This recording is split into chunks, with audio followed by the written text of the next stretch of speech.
Hello and welcome back to question 11, kinematics. Now I know kinematics can be difficult for students who don't take physics because the common question I get is, okay, if I have velocity, should I differentiate or integrate to get displacement, or do I differentiate or integrate to get acceleration, so on and so forth, right? One way that you can deal with this is to memorize, but you know that I hate to memorize, right? I always advise against memorizing because memorizing lets you remember it for only a very short term. Once you stop practicing kinematics, you forget it entirely. What I like to do is instead tell you why it should be the case it is, and then you can always derive it on your own, even 10 or 15 years later, right? It sticks in the mind much better. Okay, so here we're going to look at the displacement time graph and the velocity time graph. And what is really important is you pay attention to the units of displacement, time, and velocity. These are going to be very, very helpful in telling you why you should differentiate or integrate. Let's first look at the displacement time graph, and let's just pick 2 points. Any 2 points you want. I happen to pick 2 points that are slightly different. Okay, and let's say if I want to find the gradient of a displacement time graph. Okay, the gradient is rise over run, or change in vertical height over change in horizontal distance. Now the change in vertical height is 4 because it goes from 8 to 12. But like I said earlier on, the units are really important. 8 to 12 what? Meters. So that's a change of 4 meters. Right? And next, the horizontal distance is from 4 to 6. That is 2 seconds. Okay? So the gradient will be 4 meters divided by 2 seconds. The gradient is 4 meters divided by 2 seconds, and that gives me 2 meters per second. Meters per second is actually meters divided by seconds. Okay, so you can see that when I find the gradient of my distance time graph, I get the velocity. And gradient is associated with differentiation.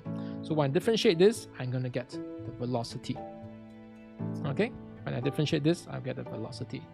Okay, so I'm going to do it the other way around this time. From velocity, I'm going to show you how to get displacement. It is the area under the graph. But let's just say that you didn't know that, right? So the area under the graph is this. Okay, how do I find this area? Well, it is a rectangle, so I can find the length and the breadth. So maybe this is the length, I don't know. This is actually 2 watts. Okay, be careful here. This is 2 meters per second. So this is 2 meters per second, and this over here is 2 seconds. So the area under the graph is 2 meters per second times seconds. And I'm going to write the meters per second this way, just to make it clear. Okay, the seconds actually cancel out, and that gives me 4 meters. Right? So finding the area under the graph gets me back to the displacement. Right? And area under the graph is associated with integration. Yes? So when I integrate this, I get back displacement. So differentiating is this way, integration is this way. Okay? Let me just write that down very quickly. Differentiate. And then maybe in a different color, this is integrate. Okay, so you can kind of see that when you differentiate, you have meters and second. Differentiating actually gets you meters y divided by x. Your y-axis divided by your x-axis, so-called y and x. Okay, so if you look at the velocity and acceleration, right, you can kind of see the same thing is going to happen. If I find the gradient, it'll be meters per second divided by second. Yeah. So this will actually give you, if you differentiate velocity, you get acceleration. And of course, the reverse is also true. If you integrate acceleration, you're going to get velocity. Okay? So this, I feel, is much better than memorizing, because then you know why it works and why it should be this way.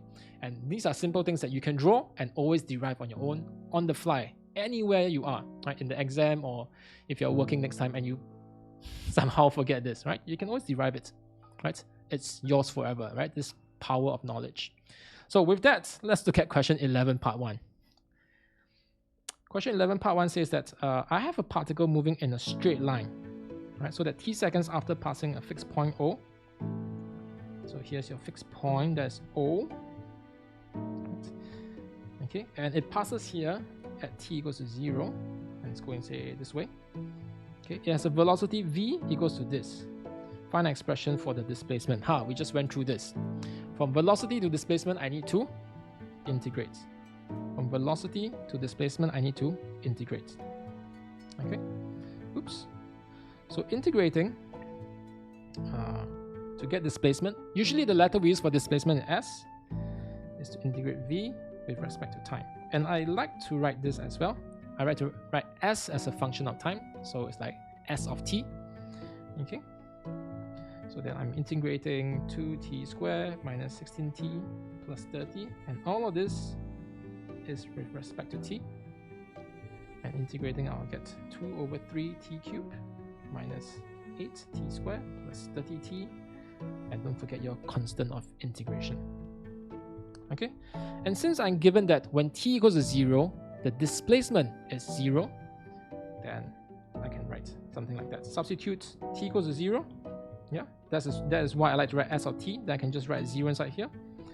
Okay, and you find that this is 0, this is 0, this is 0. So c must be equals to 0. If c equals to 0, then our displacement is just simply this. That is the answer for part 1. Now let's look at part 2. Part 2 says, sketch the velocity time graph and hence find the range of times when the particle is traveling towards O. Now first of all, I can sketch this out because this is just a quadratic equation. Yeah. To sketch this, first of all, I need to know whether it's a smiley or is it a frown.